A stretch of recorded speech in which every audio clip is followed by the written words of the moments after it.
Good morning friends. Last lecture में electric field at a point on the axis of a uniformly charged ring का discuss किए थे और एक task था कि इलेक्ट्रिक फील्ड डिस्टेंस के रिस्पेक्ट में कैसे वेरी करता है उसे एक कर्व से रिप्रेजेंट करना था। आइए एक बार हम लोग उसे फिर से देखते हैं। Related to derivation to variation of electric field versus distance from the centre of the ring. सारा कंसेप्ट आपके पास अवेलेबल है। आपको एक बार और कुछ रिजल्ट्स हम रिकॉल करवा देना चाहते हैं। फ्रेंड्स, ये एक रिंग है। इस रिंग को आपने यूनिफॉर्मली चार्ज कर रखा है। इस रिंग का रेडियस r है।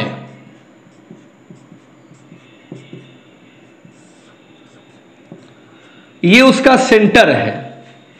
रिंग को आपने किसी प्लेन में एज्यूम कर रखा है, मान लीजिए YZ प्लेन, और तो फिर इसके प्लेन के परपेंडिकुलर जो एक्सिस होगा मींस एक्स एक्सिस, इसके किसी पॉइंट P पे जो कि आपके सेंटर से x डिस्टेंस पे होगा, वहां पे आपको इलेक्ट्रिक फील्ड कैलकुलेट करना था। इलेक्ट्रिक फील्ड का फॉर्मूला था K Q X upon R square plus X square to the power 3/2। तो ये हमारा जनरल एक्सप्रेशन था। इस एक्सप्रेशन से हम लोगों ने कई रिजल्ट्स और भी फाइंड करे थे। फर्स्ट रिजल्ट, आपके सेंटर पे इलेक्ट्रिक फील्ड क्या होगा, तो हम यहीं पे इसे भी लिखते हैं। इसके सेंटर पे इलेक्ट्रिक फील्ड आपको 0 मिला था। ओके, फिर एक स्पेशल केस ये भी डिस्कशन किया गया था कि अगर वो पॉइंट आपके सेंटर के बहुत करीब हो तो इलेक्ट्रिक फील्ड क्या होगा। तो मान लीजिए कोई पॉइंट आपके सेंटर के बहुत करीब है, तो वहां पे रिजल्ट मिला था E directly proportional to X। जो भी आपके पास रिजल्ट आया था उसमें रिलेशन E और X के बीच का था, E प्रोपोर्शनल टू X। और अगर आप बहुत दूर चले जाते हैं तब रिलेशन था E proportional 1/x square, means उस टाइम पे आपका रिंग एक पॉइंट चार्ज की तरह बिहेव कर रहा था। तो हमने क्या कहा था कि रिंग के सेंटर पे इलेक्ट्रिक फील्ड 0, वह पॉइंट जो रिंग के सेंटर के बहुत नजदीक है वहां पे electric field proportional to x है। मींस जैसे जैसे आपका डिस्टेंस बढ़ता जाएगा इलेक्ट्रिक फील्ड का मैग्नीट्यूड भी बढ़ता जाएगा।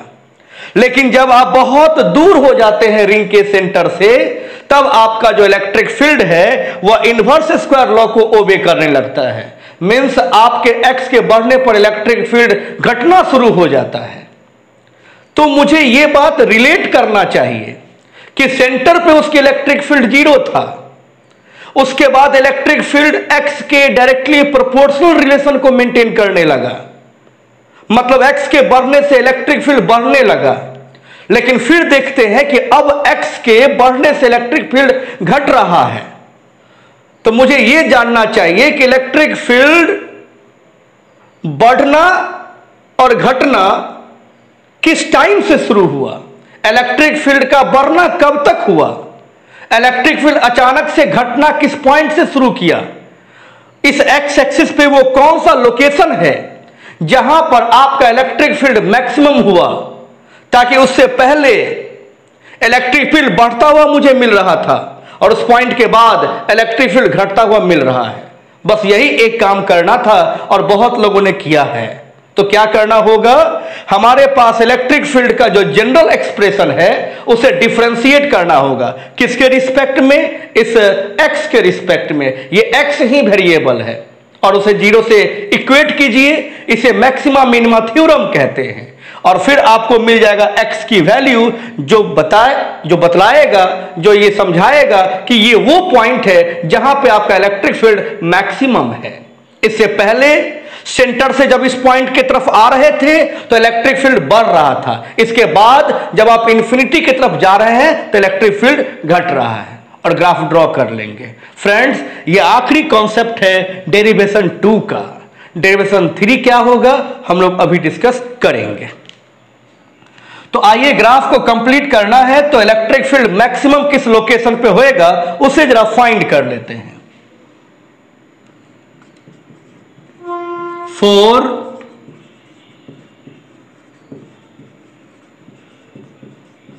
maximum electric field,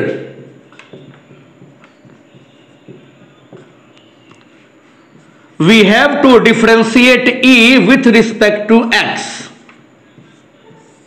आप E को डिफरेंशिएट करेंगे x के रिस्पेक्ट में और 0 से इक्वेट करेंगे। ऐसा करना फ्रेंड्स मैक्सिमा मिनिमा थ्योरम कहलाता है। आइए अब हम लोग प्रोसेस स्टार्ट करते हैं। E जो जनरल फॉर्मूला आपके पास है K Q X upon R square plus X square to the power 3/2 equals to 0। जो कांस्टेंट है साइड कर दीजिए, आपका k कांस्टेंट है, q कांस्टेंट है, आपको डिफरेंशिएट करना है x upon R square plus X square to the power 3/2 equals to 0। ये जो आपका के क्यू कॉफिशिएंट है वो उस साइड जाएगा, 0 से मल्टीप्लाई होगा, 0 ही हो जाएगा। तो आप इसको डिफरेंशिएट कीजिए, बट एक लाइन और लिख देना चाहिए, x upon R square plus X square to the power 3/2 equals 0। अब इस x को आप u मानिए, इस टर्म को भी मानिए, और जो आपके डिफरेंशिएशन का डिवीजन फॉर्मूला है उस कंसेप्ट का आप यूज कर लीजिए। डिवीजन फॉर्मूला हम लोग को पता है तो हम इस्तेमाल करते हैं। ये जो डिनोमिनेटर में है इसको एज ए कांस्टेंट एज्यूम कीजिए, तो R square plus X square to the power 3/2। अब न्यूमरेटर को डिफरेंशिएट कीजिए, तो dx अपॉन dx 1 हो जाएगा, लिख दीजिए, माइनस साइन दीजिए। अब आप इसे एज ए कांस्टेंट एज्यूम कीजिए x, और इसको आप डिफरेंशिएट करेंगे किसके रिस्पेक्ट में, x के रिस्पेक्ट में, R square plus X square to the power 3/2 equals 0। R square plus X square to the power 3/2 minus X into, अब यहां पे थोड़ा चेन रूल इस्तेमाल करते हैं, D upon D X R square plus X square to the power 3/2, इसको differentiate करेंगे हम R square plus X square के रिस्पेक्ट में इंटू, अब इस R square plus X square को आप डिफरेंशिएट कीजिए किसके रिस्पेक्ट में, एक्स के रिस्पेक्ट में, इक्वल्स टू 0। फ्रेंड्स, यहां मुझे डिनोमिनेटर का स्क्वायर करके डिवाइड करना चाहिए जो फॉर्मूला का डिमांड है, लेकिन हम उसको लिखना इस वक्त जरूरी नहीं समझते हैं क्योंकि वह जब 0 से मल्टीप्लाई होगा तो 0 ही हो जाएगा। उस स्टेप को हमने यहां पे छोड़ दिया है। R square plus X square to the power 3/2 minus X into, अब इसको डिफरेंशिएट करेंगे बाय पावर फॉर्मूला, इसका इस्तेमाल कीजिए। आपका आर कांस्टेंट है, इसका डिफरेंशिएशन 0, एक्स स्क्वायर का डेरिवेटिव 2x। इसे सॉल्व करते ही आपको x का वो वैल्यू मिल जाएगा जहां पर आपका इलेक्ट्रिक फील्ड मैक्सिमम होता है। आइए इस रिजल्ट को हम लोग और आगे बढ़ाते हैं।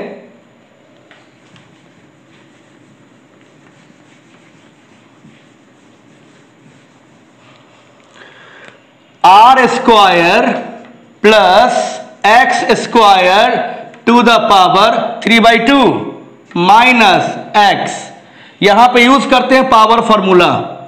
क्या है, जो भी पावर है एज ए कोफिशिएंट बाहर निकालिए, आप अपने वेरिएबल को लिखिए और उसमें से एक माइनस कीजिए, 3/2 - 1 1/2 इंटू आर स्क्वायर का डिफरेंशिएशन 0, एक्स स्क्वायर का डिफरेंशिएशन 2x। ये कहानी समाप्त हुआ। 0 से आप इसे इक्वेट कर दीजिए। R square plus X square to the power 3/2 minus X. अब यहां पर देखिए 3, 0 + 2x को यहां पर ले लेते हैं 2x upon 2 R square plus X square to the power 1/2 equals 0। आप 2 को कैंसिल कर दीजिए। इस 2 को इस 2 से हमने कैंसिल कर दिया। बचा R square plus X square to the power 3/2 minus ये 3 इंटू एक्स लिख सकते हैं आप 3x square into R square plus X square to the power 1/2 equals 0। अब आप इसको थोड़ा सा अरेंज करके लिखिए। इसको आप लिख सकते हैं R square plus X square to the power 1 into R square plus X square to the power 1/2।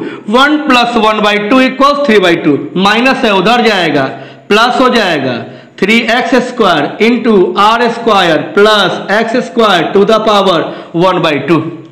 अब R square plus X square to the power 1/2 cancel हुआ तो बचा आपका R square plus X square equals to 3x square. इसको solve करते हैं, आपको इस वक्त उसका रिजल्ट दिखेगा। तो R square equals to 3x square minus X square, R square equals to 2x square, X square equals to R square by 2, X equals to plus minus R upon √2। अब इन सब रिजल्ट्स को आप बहुत ठीक से याद रखिए। इसके लिए अब कभी डेरिवेशन करने की जरूरत ना पड़े। कहिएगा कि रिंग के सेंटर से आइदर राइट साइड और लेफ्ट साइड किसी भी तरफ आप r/√2 डिस्टेंस पे होंगे तो आपको इलेक्ट्रिक फील्ड मैक्सिमम मिलेगा। r/√2 डिस्टेंस पे होंगे तो इलेक्ट्रिक फील्ड मैक्सिमम मिलेगा। आप राइट साइड हो या लेफ्ट साइड हो इस बात से कोई मतलब नहीं है, उसका मैग्नीट्यूड आपको दोनों साइड सेम तरीके से वेरी करता है। हम ग्राफ ड्रॉ करना शुरू करें उससे पहले इस वैल्यू को पुट करके आप एक रिजल्ट भी याद रख लीजिएगा। तो यहीं पे लिख देते हैं हम कि आपको इलेक्ट्रिक फील्ड मैक्सिमम इस लोकेशन पे मिलेगा कितना। तो आपके पास इलेक्ट्रिक फील्ड का रिजल्ट है ये KQX upon R square plus X square to the power 3/2 putting x equals r/√2। अब क्या करो कि यहां पे r/√2 पुट करिए, यहां पे भी r/√2 पुट कीजिए और फिर इसको सॉल्व कीजिए। जैसे ही सॉल्व कीजिएगा फ्रेंड्स वह आपके इलेक्ट्रिक फील्ड का मैक्सिमम वैल्यू होगा और वह जो मैक्सिमम वैल्यू होगा वह वैल्यू आपको बतलाएगा कि रिंग के कारण उसके सेंटर से लेके इनफाइनाइट सेपरेशन तक जो रिजल्ट आएगा उसका यह सबसे बड़ा वैल्यू है, यह सबसे ज्यादा मैग्नीट्यूड का है। तो Emax आप सॉल्व कर लीजिएगा। 2/3√3 KQ अपॉन आर स्क्वायर कुछ इस तरह का आपको रिजल्ट मिल जाएगा जब आप इसे सॉल्व कर लीजिएगा। डेरिवेशन 2 भी समाप्त हुआ, मीन्स सारा कैलकुलेशन उसका रिजल्ट हमारे पास आ चुका है। अब हम फाइनली जो टास्क था variation of electric field versus distance from the centre of the ring, ring के सेंटर से मुझे इलेक्ट्रिक फील्ड के वेरिएशन को रिप्रेजेंट करना था डिस्टेंस के रिस्पेक्ट में, वो ड्रॉ कर लेते हैं।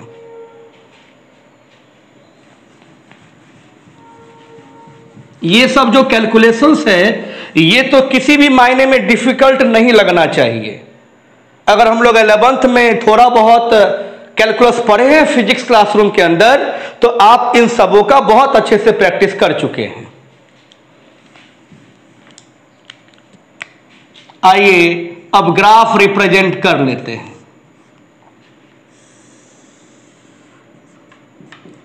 इसको कह लेते हैं एक्स एक्सिस, इसको कह लेते हैं Y axis. Friends, Y axis पे हम रख देते हैं इलेक्ट्रिक फील्ड को और एक्स एक्सिस पे रख देते हैं अपने डिस्टेंस को, और इसके बीच मुझे ग्राफ रिप्रेजेंट करना है। कहां से करना है?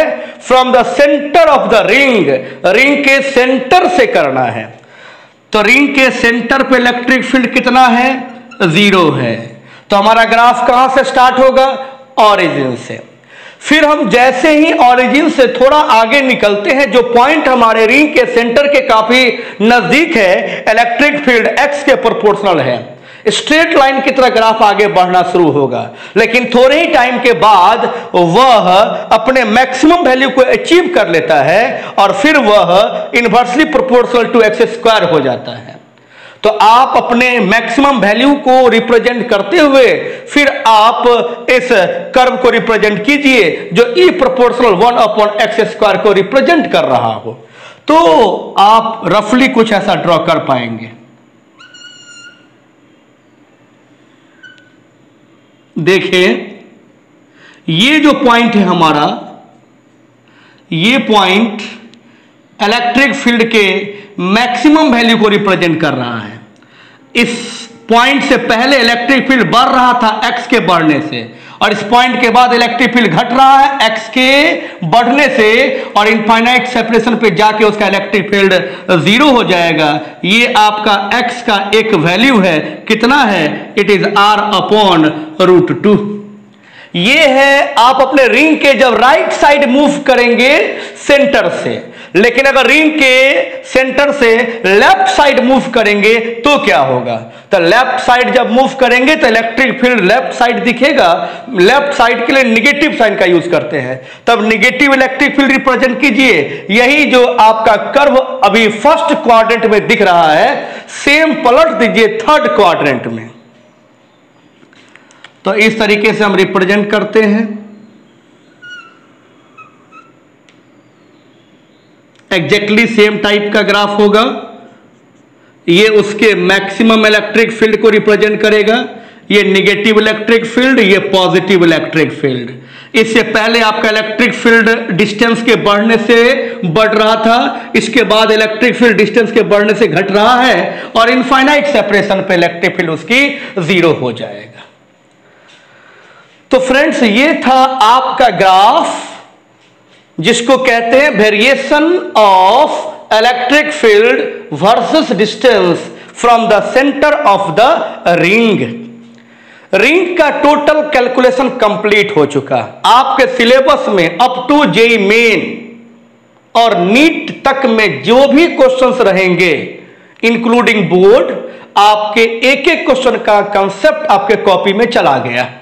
रिंग का चाहे कैसा भी केस हो, हमने टोटल 2 डेरिवेशंस में हर एक तरह के केस का डिस्कशन कर लिया है।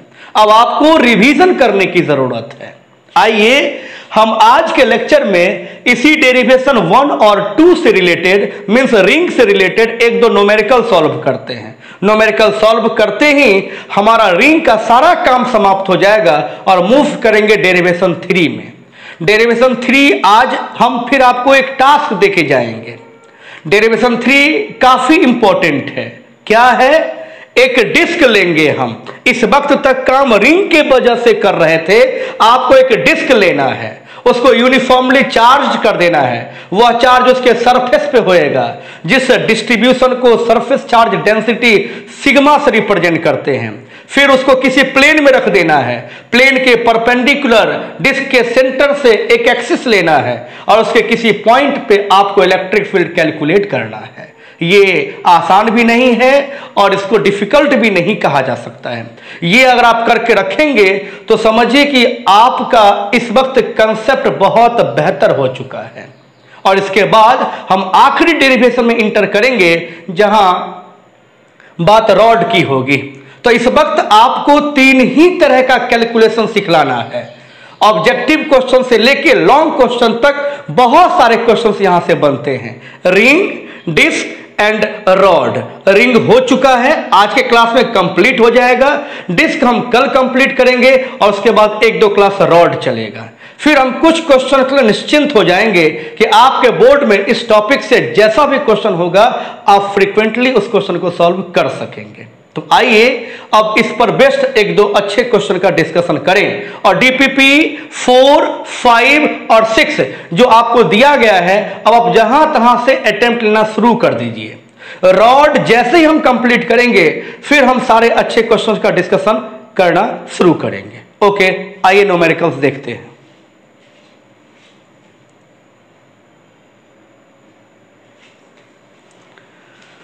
देखिए ये प्रैक्टिस प्रॉब्लम्स जितना हम लोग अभी तक डिस्कशन किए हैं रिंग से रिलेटेड या कैलकुलेशन उसके सेंटर के लिए हो या उसके एक्सिस के किसी पॉइंट्स के लिए हो, हम उन्हीं से रिलेटेड कुछ प्रॉब्लम्स की बात कर रहे हैं।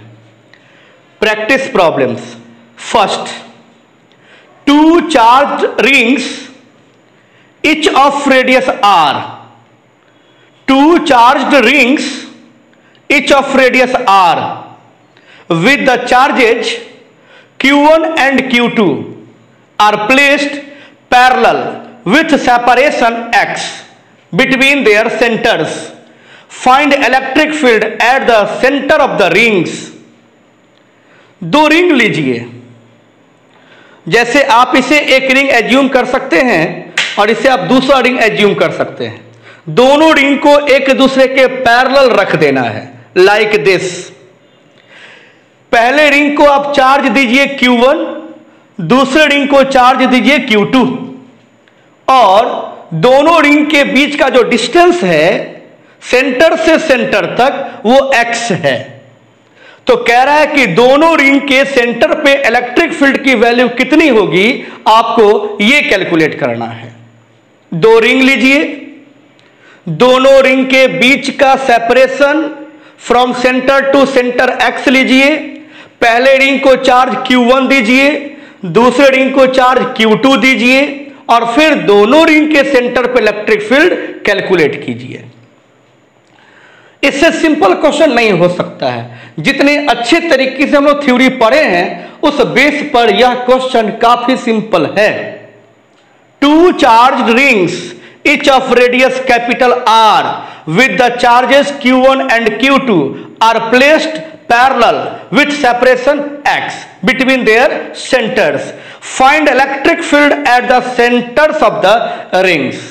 क्वेश्चन मिटा रहे हैं, अब इसको देखिए कैसे बनता है।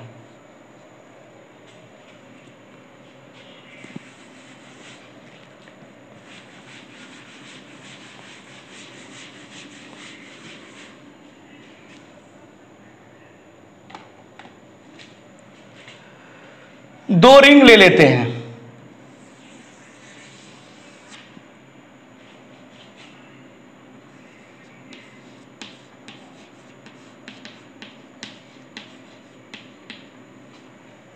दोनों रिंग एक दूसरे के पैरेलल रखा हुआ है।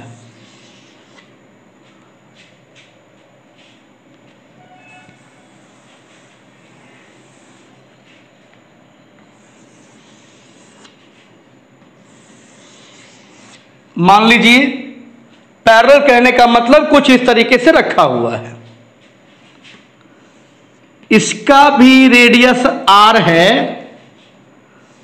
और इसका भी रेडियस r है, और सेंटर को सेंटर से ज्वाइन करिए और फिर ये जो डिस्टेंस बना इसको क्वेश्चन ने कहा है x मानिए। आपने पहले रिंग को भी चार्ज कर रखा है,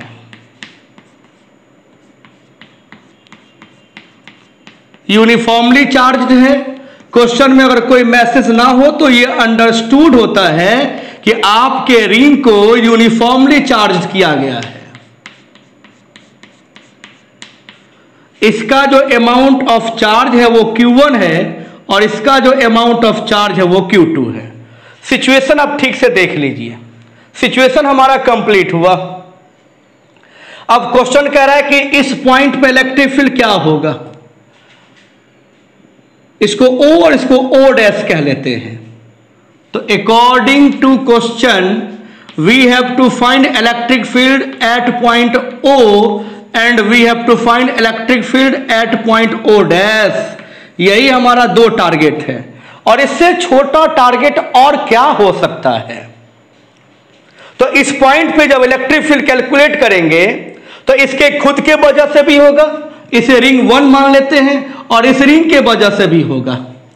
तो इसके खुद के वजह से इसके सेंटर पे इलेक्ट्रिक फील्ड क्या होगा, 0 डिस्कस कर चुके हैं। और इसके सेंटर पे इसके वजह से इलेक्ट्रिक फील्ड क्या होगा, तो वही होगा जो इलेक्ट्रिक फील्ड किसी यूनिफॉर्मली चार्ज्ड रिंग के कारण उसके प्लेन के परपेंडिकुलर उसके सेंटर से कोई एक्सिस लेते थे और उसके किसी पॉइंट पे कैलकुलेट करते थे।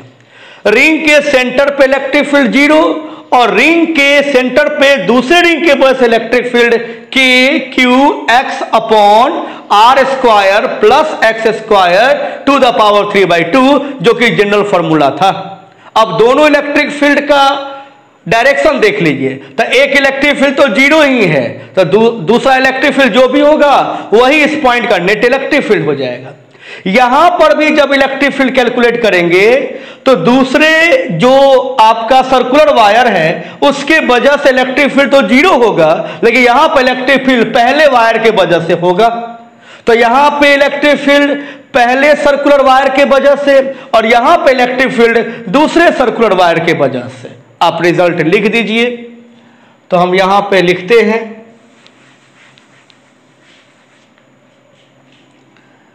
Electric field at point O equals electric field due to wire 1 plus electric field due to wire 2। हालांकि इलेक्ट्रिक फील्ड वेक्टर क्वांटिटी है, उसको सिंपल तरीके से नहीं लिखा जाना चाहिए, बट हम ये जान चुके हैं कि एक के वजह से इलेक्ट्रिक फील्ड 0 है, मतलब आपको पता है तो आप ऐसे लिख सकते हैं। तो इलेक्ट्रिक फील्ड अगर O पॉइंट पे कैलकुलेट करेंगे तो फर्स्ट वायर के वजह से O पॉइंट पे इलेक्ट्रिक फील्ड क्या होगा, 0 होगा। और इलेक्ट्रिक फील्ड अगर O पॉइंट पे कैलकुलेट करेंगे तो सेकेंड वायर के वजह से क्या होगा, तो सेकेंड वायर की वजह से क्या होगा आप मन में ही इमेजिन कीजिए। थ्योरी डिस्कस कर चुके हैं, यहां कोई एलिमेंट लेते थे उसके वजह से यहां कैलकुलेट करते थे। फाइनल रिजल्ट तो हमारे पास है ही, क्या था, के क्यू एक्स। एक्स क्या था, तो किस डिस्टेंस पे कैलकुलेट कर रहे थे, तो इसके सेंटर से इसके सेंटर के बीच का डिस्टेंस कितना है, एक्स। तो हमारा यहां पे एक्स दिखेगा अपॉन आपने अपने रिंग का रेडियस कितना एज्यूम कर रखा है, कैपिटल आर। तो यहां पे आपको केवल कैपिटल आर लिखना चाहिए, एक्स एक्स ही रहेगा और पावर आपका वही दिखेगा। बस आपका यही आंसर हो गया, K Q X upon R square plus X square to the power 3/2। अब यही काम करेंगे उस जगह पे भी, इसी जगह सोच लेते हैं कि वहां का रिजल्ट क्या होगा। तो अगर E at point O dash की बात करें तो फिर E1 प्लस E2 की बात करेंगे। इस पॉइंट पर जो इलेक्ट्रिक फील्ड होगा इसके वजह से हम इस तरीके से फाइंड करेंगे, क्या होगा, K Q X upon R square plus X square to the power 3/2। ऐसा ही रह जाएगा क्योंकि दोनों रिंग का सारा पैरामीटर सेम है और इसके खुद के वजह से मींस सेकेंड वायर के वजह से इलेक्ट्रिक फील्ड यहां पे कितना हो जाएगा, 0। तो आप रिजल्ट नोट कर लीजिए।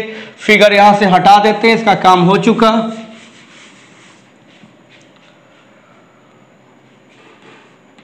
तो हम लिखते हैं E at point O equals K Q X upon R square plus X square to the power 3/2। यह एक आंसर हो चुका है। हम यहां पर लिख सकते हैं सिमिलरली, अगर O डैश पॉइंट पे बात करेंगे आप, फिर electric field E1 plus E2 कर लेना चाहिए आपको। E1 का इलेक्ट्रिक फील्ड तो होगा K Q X upon R square plus X square to the power 3/2, लेकिन सेकेंड के वजह से नहीं होगा और यही फिर हमारा आंसर हो जाएगा, K Q X upon R square plus X square to the power 3/2। तो माय डियर फ्रेंड्स, हम यहां पर इसको आंसर लिख सकते हैं। तो इस क्वेश्चन की बात फिनिश हुआ। आप भी समझ गए होंगे कि हमें जब सेंटर पे इलेक्ट्रिक फील्ड कैलकुलेट करना था तो वो जिसका सेंटर था उसके वजह से और वो रिंग जो आपके पैरेलल रखा हुआ था उसके वजह से इलेक्ट्रिक फील्ड निकाल के और ऐड कर देना था। हालांकि यहां पे एडिशन वेक्टर रूल को भी कर रहा था, बट एक का इलेक्ट्रिक फील्ड तो जीरो था, इसे सिंपली ऐड करके आपने रिजल्ट दे दिया। इसी कैटेगरी का एक और क्वेश्चन है, आप देखिए। Figure shows two parallel non conducting rings. दो रिंग है, दोनों रिंग नॉन कंडक्टिंग है, मीन्स इंसुलेटिंग मटेरियल से मिलकर बना हुआ है। Arranged with their central axis. With their central axis means दोनों एक दूसरे के पैरेलल है। एक ये है और दूसरा ये है, तो दोनों के सेंटर से जो एक्सिस पास करवाएंगे उसके प्लेन के परपेंडिकुलर वह कॉमन होगा, सेंट्रल एक्सिस कह सकते हैं आप। एक बार फिर सुनिए। Figure shows two parallel non conducting rings. दो नॉन कंडक्टिंग रिंग्स है, arranged with their central axis along a common line. एक ही कॉमन लाइन के द्वारा दोनों को अरेंज किया गया है, मीन्स दोनों एक दूसरे के पैरेलल रखा गया है। Ring 1 has uniform charge Q1। पहले रिंग को आपने चार्ज दे रखा है Q1 और ये यूनिफॉर्मली डिस्ट्रीब्यूटेड है। क्यों? क्योंकि ये नॉन कंडक्टर है। जब आप नॉन कंडक्टर को चार्ज देते हैं तो वह चार्ज उसके बॉडी पे अपने आप डिस्ट्रीब्यूट नहीं हो जाएगा, उसे डिस्ट्रीब्यूट करना होगा, तो आपने उसे यूनिफॉर्मली डिस्ट्रीब्यूट करके दे रखा है। एंड रेडियस R, इसकी रेडियस कैपिटल R है। Ring 2 has uniform charge Q2। आपके सेकेंड रिंग को चार्ज दिया गया Q2 और वह भी उस पर यूनिफॉर्मली डिस्ट्रीब्यूटेड है with and the same radius capital R, इसकी भी रेडियस R ही है। Rings are separated by a distance 3R। दोनों रिंग को 3R डिस्टेंस पे रखा गया है, मीन्स पहले रिंग के सेंटर से दूसरे रिंग के सेंटर के बीच का डिस्टेंस है 3R। क्वेश्चन है the net electric field at point P on the common line at distance R from ring 1 is 0। अब ये एक बहुत इंटरेस्टिंग सा रिजल्ट है इस वक्त। कह रहा है the net electric field at point P point पे नेट इलेक्ट्रिक फील्ड उसका 0 है। P पॉइंट कहां है? उस कॉमन लाइन पे है जो दोनों रिंग को ज्वाइन कर रहा है। वह P कहां है? तो पहले रिंग से R डिस्टेंस पे है। वो P कहां है? दूसरे रिंग से 2R डिस्टेंस पे है। उस पॉइंट पे इलेक्ट्रिक फील्ड 0 है, तो बतलाइए चार्ज का रेशियो क्या होगा? सॉल्व करने पर मुझे रिजल्ट दिखेगा 0.506। आइए इसको सॉल्व करते हैं। तो दो रिंग है, यह दोनों रिंग नॉन कंडक्टिंग मटेरियल का बना हुआ है। दोनों को चार्ज दे रखा है Q1 Q2।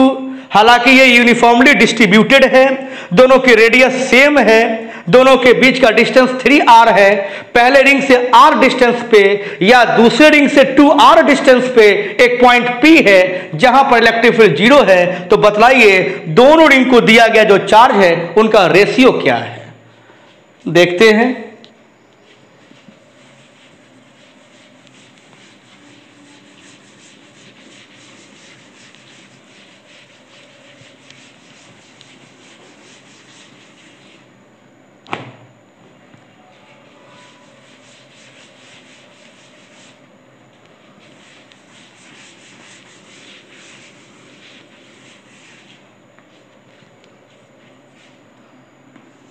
सॉल्यूशन की बात करी जाए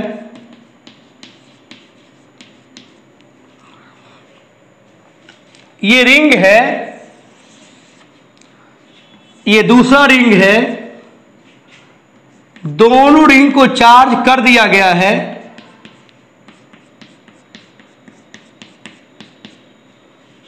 यूनिफॉर्मली चार्ज्ड है।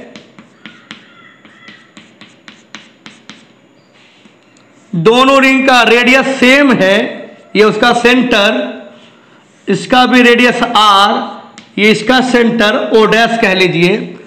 सेंटर को सेंटर से ज्वाइन करते हैं आप जिस लाइन से, उस लाइन का लेंथ है 3r और एक पॉइंट P है जो कि पहले रिंग से r डिस्टेंस पे है। पहले रिंग को जो चार्ज आप दे रखे हैं वो Q1 है और दूसरे रिंग को जो चार्ज आपने दे रखा है वो Q2 है। फिर दूसरे रिंग से आपका जो पॉइंट P होएगा वो 2r डिस्टेंस पे होगा और क्वेश्चन कहता है कि इस पॉइंट पे इलेक्ट्रिक फील्ड 0 है और अगर इस पॉइंट पे इलेक्ट्रिक फील्ड 0 है तो बतलाइए आपके दोनों रिंग का जो चार्ज है उनका रेशियो कितना है। क्वेश्चन तो हम लोग समझ चुके हैं। अब इसके प्रोसेस की बात करी जाए। इस रिंग के वजह से रिंग 1 कह लेते हैं, इसे रिंग 2 कह लेते हैं। इस रिंग की वजह से यहां पे इलेक्ट्रिक फील्ड कैलकुलेट कीजिए। रिंग पे चार्ज अगर पॉजिटिव है तो इसके वजह से पॉइंट P पे इलेक्ट्रिक फील्ड का ये डायरेक्शन होगा, डिस्कशन कर चुके हैं। और फिर इस पॉइंट पे इसके वजह से इलेक्ट्रिक फील्ड फाइंड करेंगे। अगर ये भी पॉजिटिव चार्ज है तो उसके वजह से इलेक्ट्रिक फील्ड इस डायरेक्शन में होगा और होना भी चाहिए। अगर यहां पर इलेक्ट्रिक फील्ड 0 है तो इलेक्ट्रिक फील्ड को इक्वल इन मैग्नीट्यूड और अपोजिट इन डायरेक्शन होना ही पड़ेगा। तो पहले रिंग के वजह से जो इलेक्ट्रिक फील्ड होगा उसको E1 कह लीजिए। यहां पे दूसरे रिंग के वजह से जो इलेक्ट्रिक फील्ड होगा उसको E2 कह लीजिए और फिर आप दोनों को इक्वेट करके अपने चार्ज का रेशियो कैलकुलेट कर सकते हैं। अगर हमसे नेट इलेक्ट्रिक फील्ड पूछता पॉइंट P पे, हालांकि इस क्वेश्चन में पूछा नहीं जा रहा है, तो क्या करते आप? तो electric field vector E1 vector E2 vector E1 minus vector E2 या vector E2 minus vector E1 आप करते, आपको रिजल्ट मिलता। बड़ा कौन है छोटा कौन है ये अगर पहचान में आ जाए तो आप वैसे लिखिए और नहीं तो जो प्लस और माइनस साइन आएगा उससे पता चल जाएगा कि फाइनल इलेक्ट्रिक फील्ड किस डायरेक्शन में एग्जिस्ट कर रहा है। लेकिन इस क्वेश्चन में नेट इलेक्ट्रिक फील्ड नहीं पूछा जा रहा है तो हम अपने क्वेश्चन का जो टारगेट है बस उसको फुलफिल करें। तो आइए इलेक्ट्रिक फील्ड पॉइंट 1 पे कैलकुलेट करते हैं। इस रिंग की वजह से इस पे इलेक्ट्रिक फील्ड कैलकुलेट करना है। क्यू का मतलब Q1 और X जिस डिस्टेंस पे आप जाते हैं वो डिस्टेंस कितना है इस वक्त? R। फॉर्मूला अपने मन में जरूर याद रखिएगा। E equals general formula KQX upon R square plus X square to the power 3/2। इसी फॉर्मूला पर हम अपना डेटा पुट करते हैं तो K रहेगा, Q1 से रिप्लेस हो जाएगा, X इस वक्त हम R डिस्टेंस पे इलेक्ट्रिक फील्ड फाइंड कर रहे हैं उससे रिप्लेस हो जाएगा, अपॉन R रेडियस होता है, यहां पर रेडियस R है तो कैपिटल R का यूज करेंगे हम और जो डिस्टेंस है वह भी आपका R है, R स्क्वायर यूज करेंगे टू द पावर 3/2। एक रिजल्ट आप ऑब्टेन कर चुके हैं। KQ1R R square plus R square 2R square to the power 3/2। थोड़ा और अरेंजमेंट इसका आप कर सकते हैं। KQ1R upon 2 to the power 3/2 2 to the power 3/2 और R square to the power 3/2 2 से 2 कैंसिल, ये R टू द पावर 3 हो जाएगा। R और R एक कैंसिल कर सकते हैं आप तो बचेगा KQ1 upon 2 to the power 3/2 इंटू R स्क्वायर। एक रिजल्ट आ चुका है। अब ऐसा ही एक और रिजल्ट चाहिए जिसका नाम होगा E2 और E1 इक्वल्स E2 करने पर आपको अपने चार्ज का रेशियो फाइंड हो जाएगा। आइए सेकंड काम कर लेते हैं। नाउ E2 मतलब पॉइंट P पर सेकेंड रिंग के वजह से इलेक्ट्रिक फील्ड। फॉर्मूला जनरल है KQX upon R square plus X square to the power 3/2। के रहेगा, Q के जगह पर चार्ज जो आपके रिंग 2 का है वो पुट करेंगे आप Q2, x का मतलब जिस डिस्टेंस पे कैलकुलेट कर रहे हैं, तो आपके रिंग के सेंटर से वो डिस्टेंस 2r पे है, तो ये 2r से रिप्लेस होगा फ्रेंड्स, अपॉन r का मतलब रेडियस, रेडियस इस वक्त आपके रिंग का r है, तो यहां तो r ही दिखेगा, और x का मतलब वो डिस्टेंस, तो हमारा जो x है वो 2r है, तो x का स्क्वायर करेंगे तो 2r का स्क्वायर करेंगे, 2r का स्क्वायर करेंगे तो 4r स्क्वायर दिखेगा, और तब इसका पावर देंगे आप 3/2। फॉर्मुलेट करने का काम खत्म हो चुका है, मतलब अब इस फिगर से मुझे कोई लेना देना नहीं है, इसको हटाते हैं और सॉल्व करते हैं।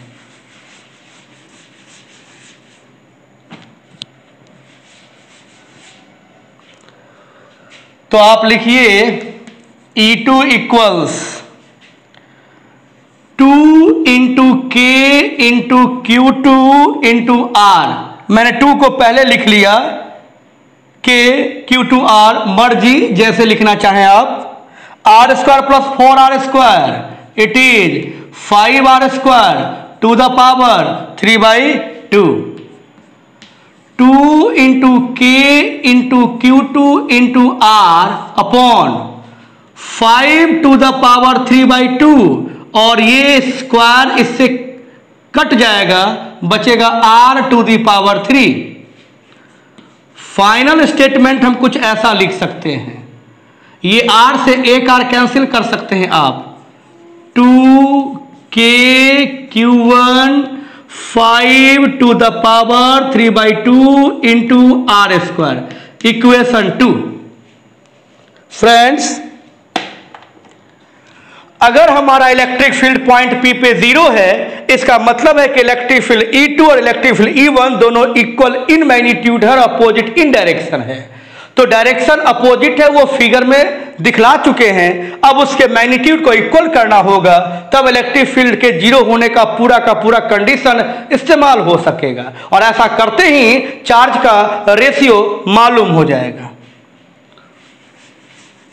तो यहां पर लिखना चाहिए